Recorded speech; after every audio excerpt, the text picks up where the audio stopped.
kan barusan tadi hari ini ada sidang Mahkamah Konstitusi ya. Beberapa insan musik itu memperjuangkan hak royalti antara penyanyi dan pencipta lagu. Nah kebetulan baru-baru ini kan ada beberapa penyanyi yang dituntut oleh pencipta lagu karena dianggap menyanyikan lagu orang seorang pencipta tapi tidak tanpa izin. Pak Kamil sendiri gimana? Ini udah masuk ranah DPR juga nih masalahnya. Iya. Saya melihat banget ya, apalagi ini kan tugasnya Komisi 10 sebenarnya ya. Memang kadang-kadang saya ini kan kebetulan penyanyi juga ya, dan pencipta lagu juga saya, banyak karya-karya saya juga yang udah saya luncurkan. Ya saya menyikapinya begini nih. Memang fenomenal di Indonesia beda sama di luar. Di luar negeri pencipta lagu itu kaya raya. Betul. Nah, karena dia udah sangat stabil gitu. Nah kalau di Indonesia itu emang ketimpangan sosialnya itu sangat tinggi, penyanyi dengan pencipta. Pencipta lagu tuh beda kehidupannya. Dia dibayar hanya pada saat dia waktu mau beli lagu gitu ya. Jadi royaltinya itu belum jelas. Nah itu memang kita harus menduplikasi yang seperti yang di luar. Tapi mungkin pada saat diduplikasi mungkin diimplementasikannya belum bisa juga di Indonesia. Kalau di luar itu pada saat kita nyanyi di klub misalkan atau di mana gitu, itu kita izin dulu. Nih lagunya ini, terus nanti kita bayar royaltinya sesuai dengan yang mau kita nyanyikan. Tapi kalau di Indonesia kan nggak ada penyanyi yang mau laporin kalau gue lah show ini terus nyanyinya ini, nggak ada. Nah itu mungkin harus ya diduplikasi. Dan di Indonesia apakah harus punya mesinnya atau kesadarannya belum ada untuk melaporkan itu. Nah banyak penyanyi saya melihat ya, miris sekali banyak pencipta lagu yang melaporkan penyanyinya.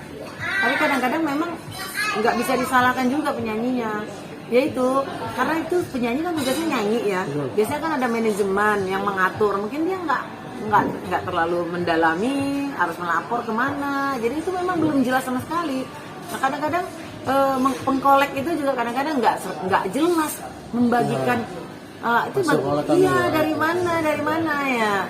Itu memang harus lebih serius sih, dan itu bukan hanya tugas Komisi 10, tugas penyanyi, pencipta lagu dan semuanya untuk saling gitu. Iya, untuk duduk bareng dan saling gitu loh, mengambil keputusan yang sama. Dan yang tadi kalau gue mau nyanyikan lagu ini di klub ini, gue harus mendaftarkan ini loh yang mau gue nyanyikan. Udah harus kesadaran seperti di luar. Kalau membuang sampah, gue kena denda nih. Nah itu yang belum ada kesadaran di dunia di Indonesia entertainment kita. Nah itu yang harus, saya rasa Legowo aja nggak bisa juga disalahkan penyanyinya. Ya kadang-kadang kalau saya kan mungkin karena saya pencipta juga. Kadang-kadang saya ya, walaupun belum jelas itu kadang lebaran atau apa, biasanya saya menghadiahkan itu untuk pencipta lagu saya. Kalau saya secara pribadi, secara pribadi, rasa terima kasih saya tanpa lagu itu saya nothing gitu. Tapi belum ada tuh di Indonesia yang mungkin beberapa kali yang udah punya kesadaran seperti itu. Makanya harus ya diedukasi sih semuanya, ya kan? Kalau Mbak Kamil itu dia lagunya apa nih? Yang hitsnya apa tuh? Cuma kamu banyak sih lagu saya. Banyak. Oke. Dangdut sih lebih tepat. Dangdut ya. Oke, lah Mbak, nggak bisa dipungkiri bahwa yang sedang diperjuangkan katakanlah masing-masing ya, antara penyanyi juga, terus pencipta lagu juga memperjuangkan haknya. Itu adalah terkait dengan ketimpangan ekonomi. Artinya penyanyi tanpa ada pencipta juga dia nggak bisa populer. Nah, tapi secara ekonomi ya, faktor ekonomi, penyanyi yang lebih banyak diuntungkan, sementara kehidupan pencipta lagu sendiri segitu-gitu aja nih. Iya. Mbak melihatnya bagaimana? Iya, saya sangat melihatnya sangat ya sedih gitu. Kenapa? Ya itu tadi ketidakjelasan itu, sehingga harusnya kita kan penyanyi, pada saat kita dituntut nih kita salah apa ya gitu. Ngerti nggak? Kita kan orang yang beragama. Apakah kita kurang peduli kan, kata di Al-Quran juga kalau kita sama tetangga kita harus peduli, apalagi sama pencipta lagu yang karena lagunya kita memang tenar, harusnya memang sering suwun, sering tanya kabar, sering memberikan sedikit rezeki lah kepada teman pencipta yang memang sudah gara-gara lagu dia nih kita bisa naik. Nah memang segera sih saya menuntut Komisi 10 untuk segera membuat ya menduplikasi lah yang seperti di luar negeri, karena nggak ada ketimpangan kan. Karena ya itu tadi, sebelum mereka nyanyi nih, mereka udah harus melaporkan dan harus membayar royalti itu. Kalau di Indonesia kan belum. Iya. Belum. Bayarin nanti. Iya. Kalau udah uang tiket masuk. Iya itu mungkin kan, itu kan manajemen ya kan yang bayar gitu. Nah kadang-kadang malah lupa gitu manajemen kadang-kadang. Tapi kalau TV biasanya bayar, Iya. biasanya bayar. Nah, Mbak Sedia pernah mengalami hal seperti itu nggak? Artinya kesambung dengan masalah yang itu? Pernah dong, boleh lihat YouTube. Saya itu kan punya ciptaan lagu, saya juga produser. Saya melaporkan dulu karaoke. Karena menurut saya mereka nggak bayar royalti ke kita, gitu. Nah tapi ya ada sulitnya kenapa laporannya nggak panjang?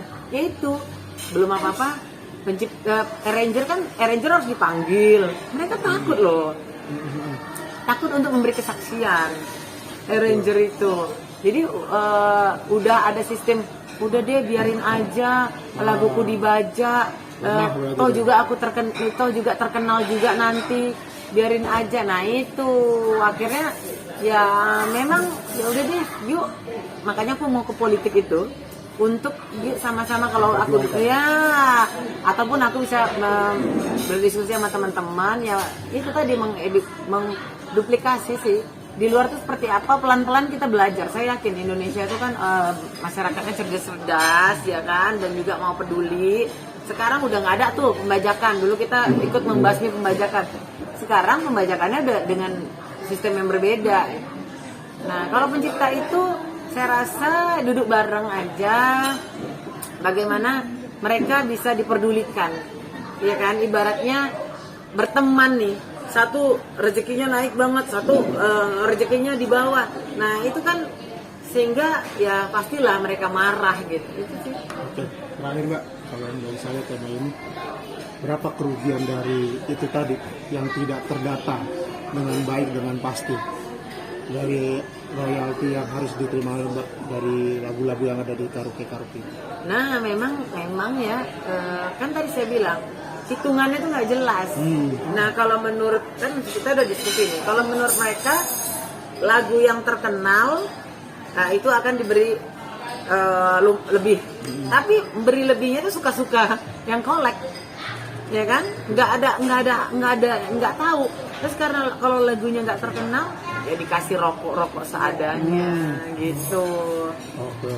Itu pun kalau dia minta ataupun terdaftar ataupun kenal sama koleknya. Kalau yang di luar kota, misalkan di Ambon, di mana, wah, jadi entertainment sulit. Nah, itu yang harus kita pikirkan ke depannya, gimana bersama-sama, walaupun dia tinggal di Ambon penciptanya, walaupun di NTT, walaupun di Aceh atau di mana, tapi bisa mendapatkan manfaat yang sama dengan kebijakan yang diatur di undang-undang. Nah, akhirnya Mbak pasrah juga atau ada pihak orang ketiga yang mengkolek lagu-lagu Mbak? Enggak, saya pasrah, tapi pasrah saya, oh ternyata kalau saya berjuang di sini ini nggak bisa nih. Kenapa? Karena kalau saya berjuang dari luar, kan dulu dari luar, saya berjuang dari luar, ternyata terhambat nih, karena orang seniman itu kan bukan orang yang semuanya cerdas, ya maksudnya yang sekolahan atau yang ini, mereka rata-rata tuh orang yang baik hati, ya nggak mau ribut-ribut biasanya. Ini kalau udah ribut-ribut berarti udah dapurnya udah nggak ngebul banget. Rata-rata itu orangnya tuh yang asik, yang easy going, yang udahlah gitu. Nah, jadi pada saat saya berjuang itu nggak jalan ya karena udahlah, nggak usah lah, males lah, ya, ribet, nggak usah. Nah, akhirnya saya pengen lah ini masuk ke dunia politik, bagaimana bisa kenal teman-teman di politik, memberikan masukan di Komisi 10, contohnya kan berteman tuh ya, berikan masukan, begini loh gitu, yang mungkin kita rasakan, dan yuk kita sama-sama buat peraturan yang baik untuk seniman pencipta lagu ke depan. Terima kasih banyak. Oke. Atau